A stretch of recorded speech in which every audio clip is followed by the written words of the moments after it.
Hey, my name is Samar. I also go by Sam or First Time Panner. Any of those you want to call me, you can. This will be a video that was inspired by Steph from It's Just Steph, and she'll of course be linked in the description box, but I'm sure you already know who she is and you're already subscribed to her.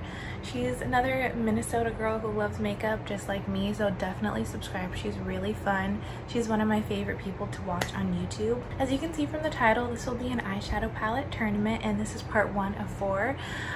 Basically, when I saw Steph's video, I'll link her eyeshadow tournament. Maybe she has a playlist, but I'll link the first video in that series in my description box. But basically she was I think she was like inspired by March Madness, and she was pitting all of her eyeshadow palettes against one another to see, who would come out as the champion. And I thought the idea was really fun, but I could never do it until now because I didn't have enough eyeshadow palettes for it to be like even throughout the, like tournament. But I'm here to tell you I currently have exactly 64 eyeshadow palettes in my entire collection, which is crazy because that's way too many. That's more than anyone should ever have or could ever use, but I do. So I thought it was the perfect opportunity to do this video myself, because everything fits perfectly and will rank together in even numbers. So I split my eyeshadows into 4 different categories, and that was luxury or splurge, high-end / like mid-range, drugstore or affordable, and then indie. And of course not every eyeshadow palette is going to fit in these exact categories, but I just separated them all by those categories, and then from there I moved things around a little bit just so that I could have 16 eyeshadow palettes in each category. So some of these might be like, why did you put this in that category? But if you run into that, it's because I had to switch things around just to make everything fit so that these categories could be as even as possible and as fair as possible. And in each of these, I'm gonna have 4 videos in this series. Each one is going to be a different category, and I'm going to start with all of my palettes in that category against each other, and then go until the winner. You will see the entire category ranked in each video. When we get to the final 4, I am thinking of doing something special with the final 4 palettes, maybe doing like a look with each palette and then ranking them. I haven't figured it out exactly yet, but we'll just have to see how this goes. But stay tuned, and I hope you enjoy this video. I'm back with the second category, which is drugstore and affordable palettes. So I'm just gonna get right into it, and just like last time, all of these palettes were randomized together. I didn't pick which ones went together, but the first 2 that are facing off is the e.l.f. I'm sorry, I'm looking at my notes because I wrote these a long time ago and I don't remember them. But it's the e.l.f. Pumpkin Pie Quad versus the Sephora I Love Bloom Dollia palette, and this was a bit of a sad one. I feel like you probably know which one is gonna win just right off the bat. I did not have to think about this at all, but let me just show you what they look like. This is what the Pumpkin Pie Quad looks like. You probably recognize it. It was my level 3 palette for Project Level Up, which is created by Sophie Alexandra. Go check her out. But yeah, I've used this a ton, especially recently, so I do know exactly what this palette is like, the formula, the different uses, or like the versatility, and it's a decent palette. But even though I've actually used this the same amount or maybe more than the Dollia palette, of course the Dollia palette is going to win. This is what it looks like. This is one of my favorite palettes in my collection. If you didn't know, I love this palette so much. It's not available anymore, so I'm sorry.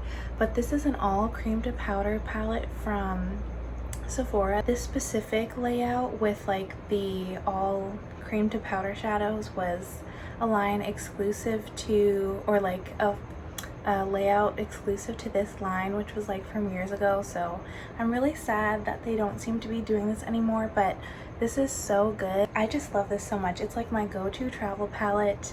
It never fails me, and I'm not going to talk about it too much because we need to get going on this video, so it's not an hour long, but of course Dollia is going to win. Next match will be another e.l.f. quad, and this is the e.l.f. Cream and Sugar palette versus my ColourPop Fresh Greens palette.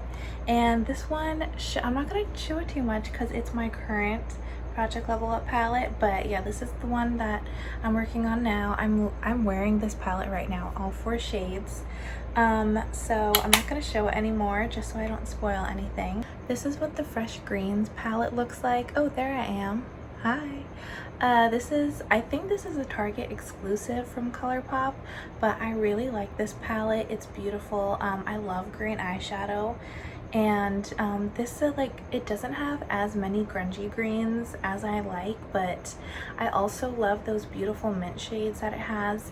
And yeah, I think this is a really pretty palette, even though again this is not a bad palette.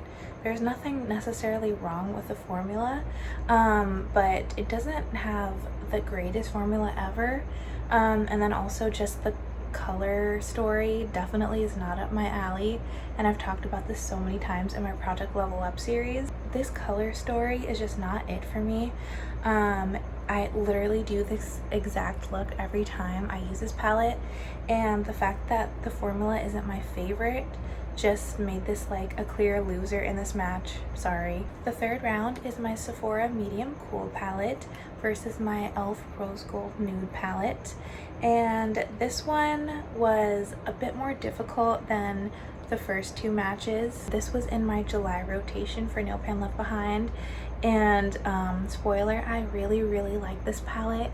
It's pigmented, the shades are so beautiful, and it's just a really simple nude, like everyday neutral palette. Also, even though it says it's a cool tone palette, it has both warm and cool tone shades in it, so I don't really know why it's called that, but I like this palette so much. This would be, I haven't taken this traveling with me because I used it for the first time last month, but I definitely would use this as a travel palette because of the great quality, as all Sephora palettes are pretty much, and the versatility with the different tones, and just the fact that it's a really easy everyday neutral palette. So this palette has a lot of pros, basically no cons that I can think of at the moment. Then we have the e.l.f. Rose Gold Nude palette, which as you can see is a pink and purple palette pretty much. This also has cool and warm tones, but the only warm tones are the 2 actual rose gold shades, and then everything else is literally just cool tone pinks and purple. So I don't really know exactly why it's called that, but this is really supposed to be an alternative to the Naked 3 palette, I think it is, the like pink one. I got this as a gift with purchase. I never intended to actually buy this. I almost never wear pink eyeshadow, so I didn't really feel like I needed to have this, but I put this in a project, it was either last year or beginning of this year, and I ended up really enjoying the looks that I did do with this. When I do want to reach for a pink, this is probably the palette that I would reach for like a more subtle, like easy to wear pink instead of something super bold like my Juvia's Place The Berries palette.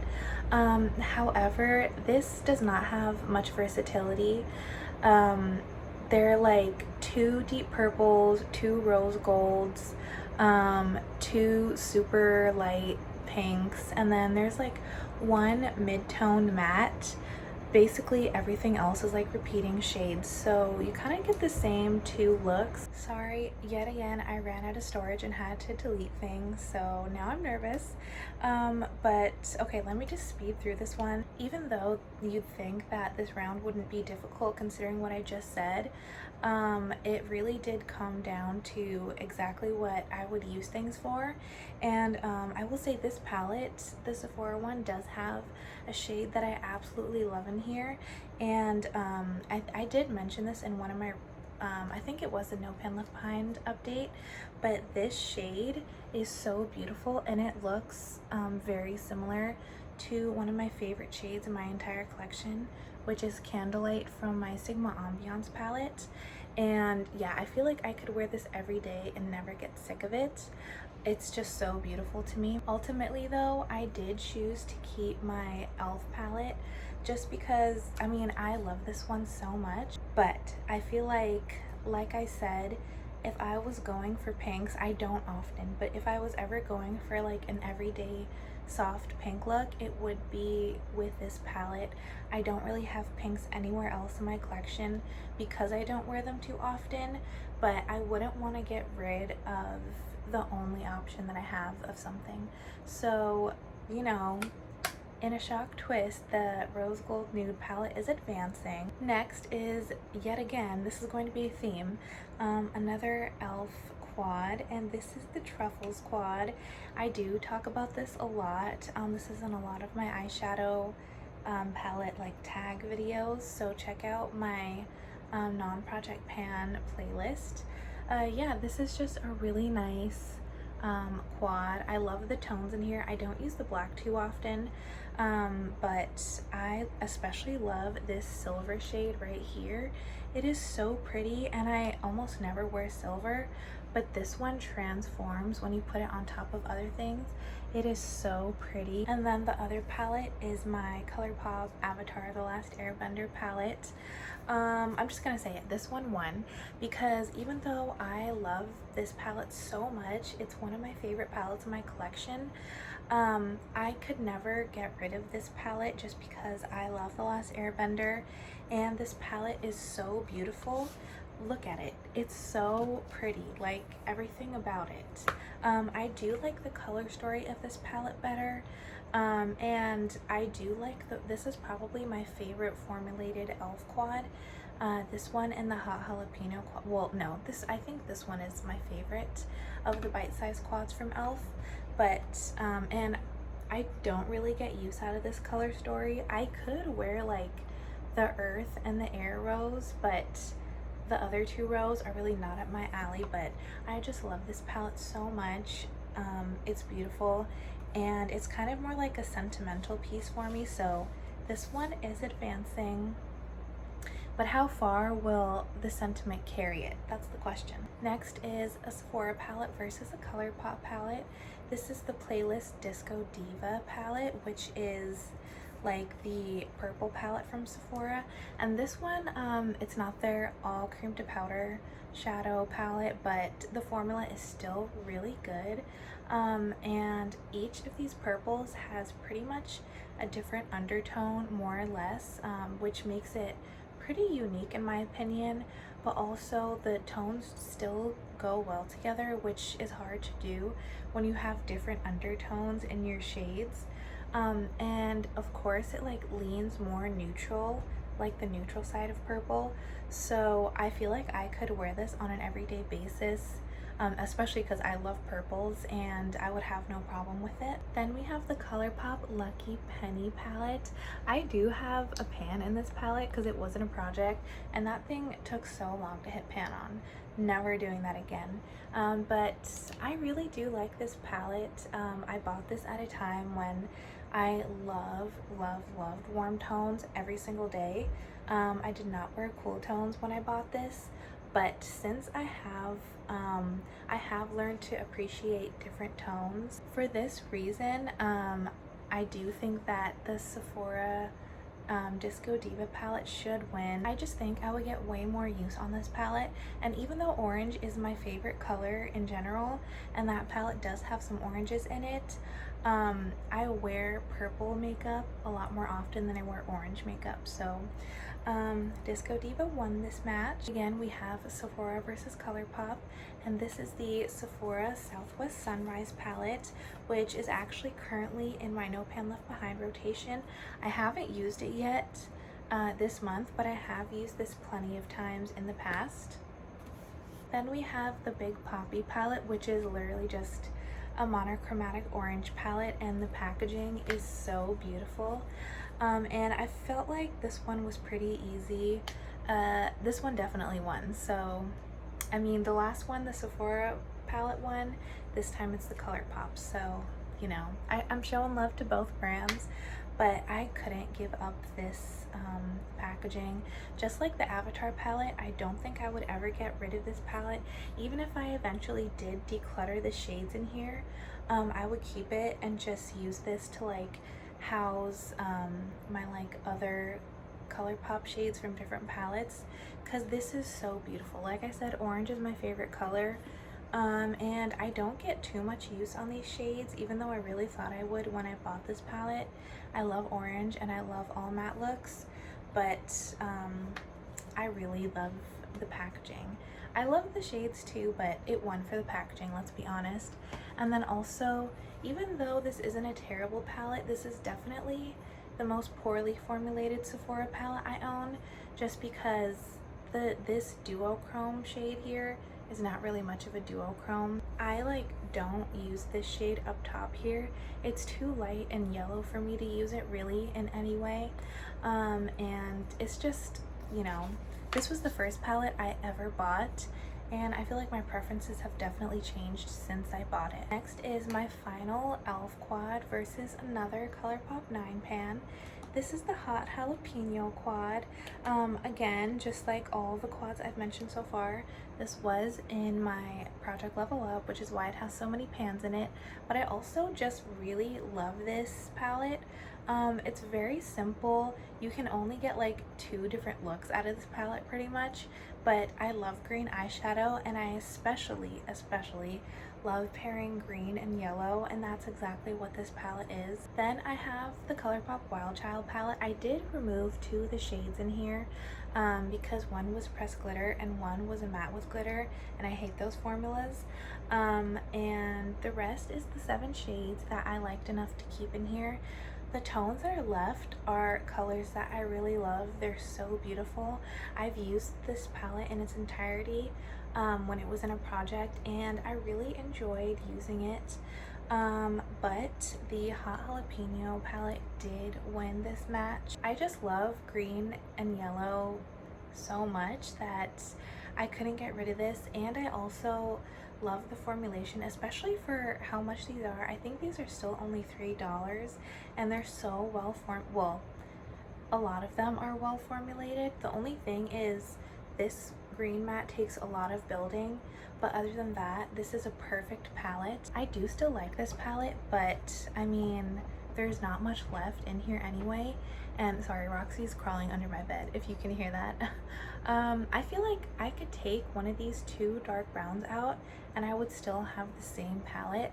I even swatched them on my hand here, and they look, sorry, they look almost the same. So that would only leave me with 6 shades left in the palette, and it's just a neutral palette, which I have like 10 times over these exact shades. So I wouldn't keep this, though I still do like the palette.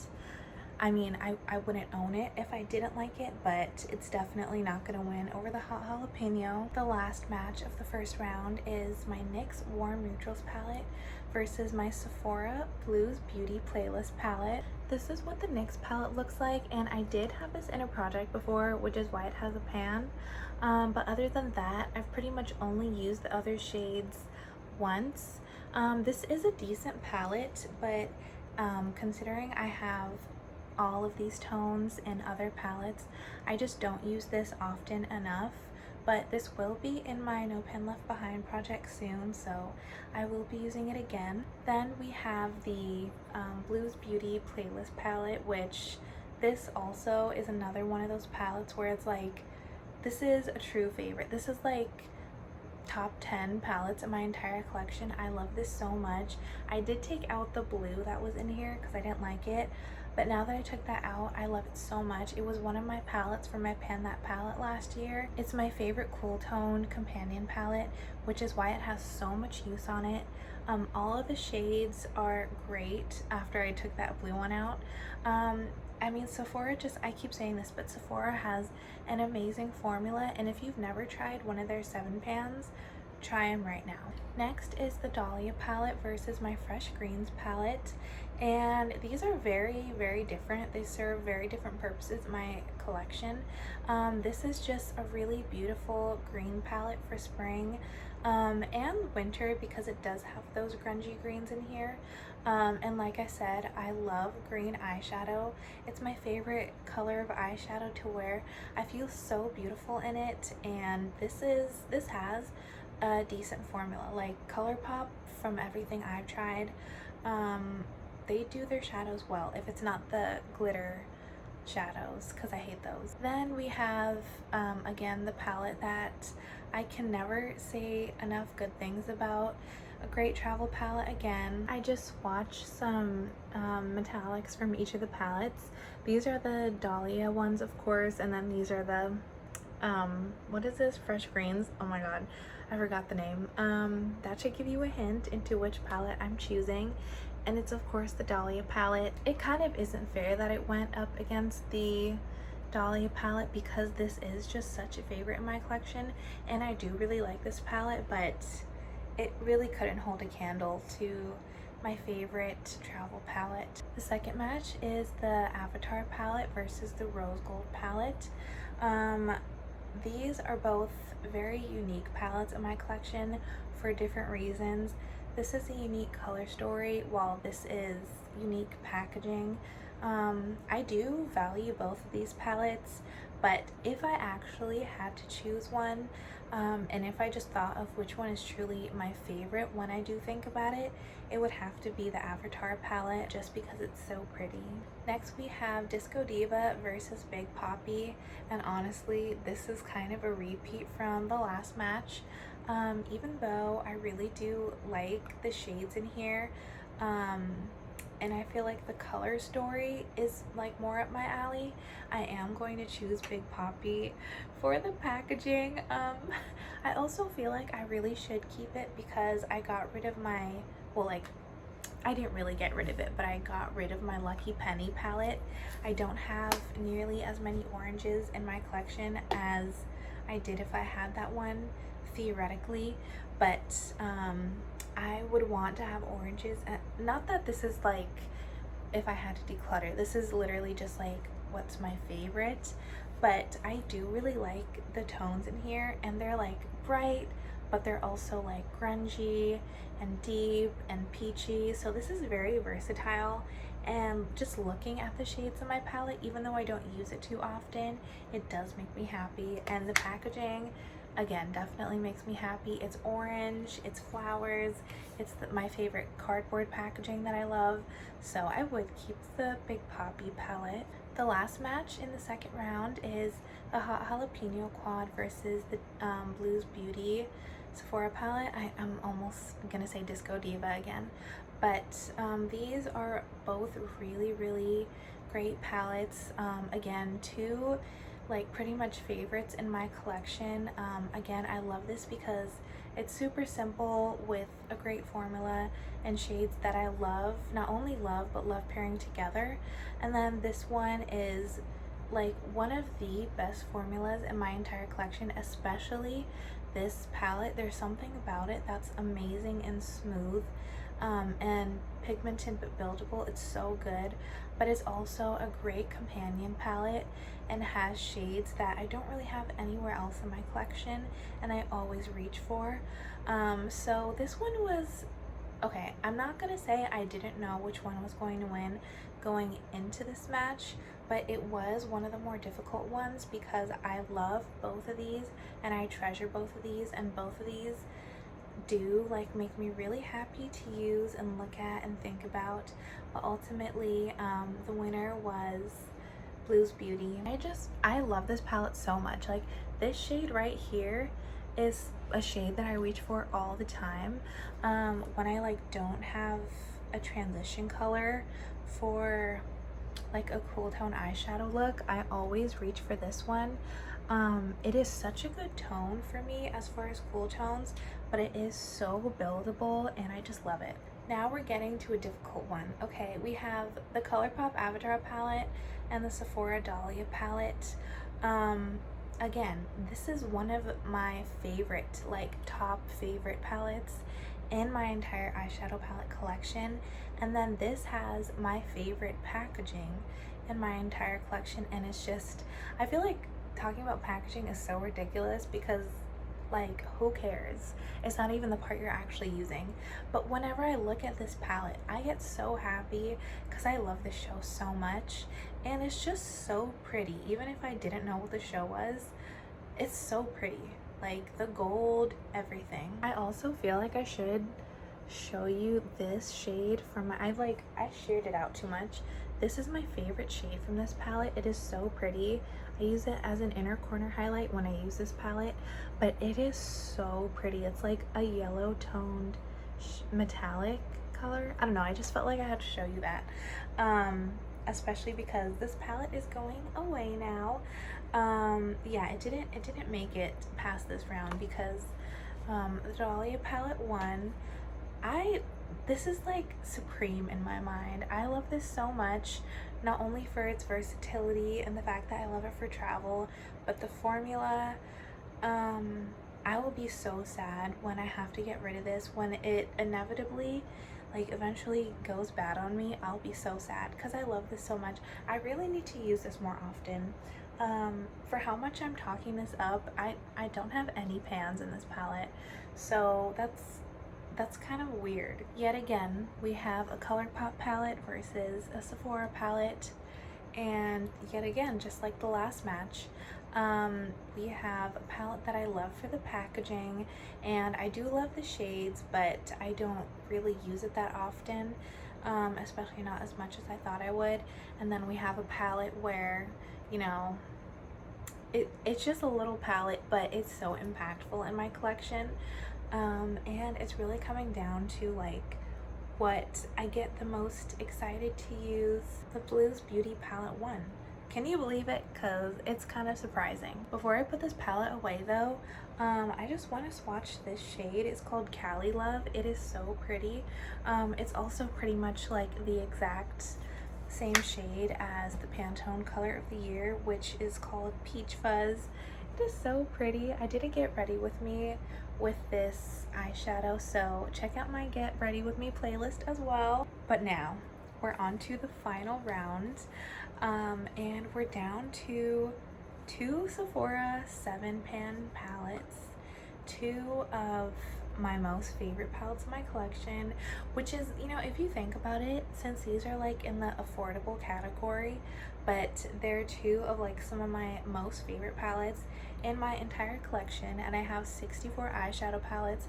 That's really saying something about Sephora quality and color story. So again, if I haven't said it enough, check out Sephora eyeshadow palettes. I've never tried their holiday palettes, so I can't speak on those, but just like their regular eyeshadow lines, go check them out. I still have yet to buy their newest like gemstone line, but I'm definitely gonna scoop them up before the end of the year because I'm sure they'll be discontinued. But I've done enough stalling. I don't really want to eliminate either of these palettes, but I have to. It's really a shame that they were in the same category.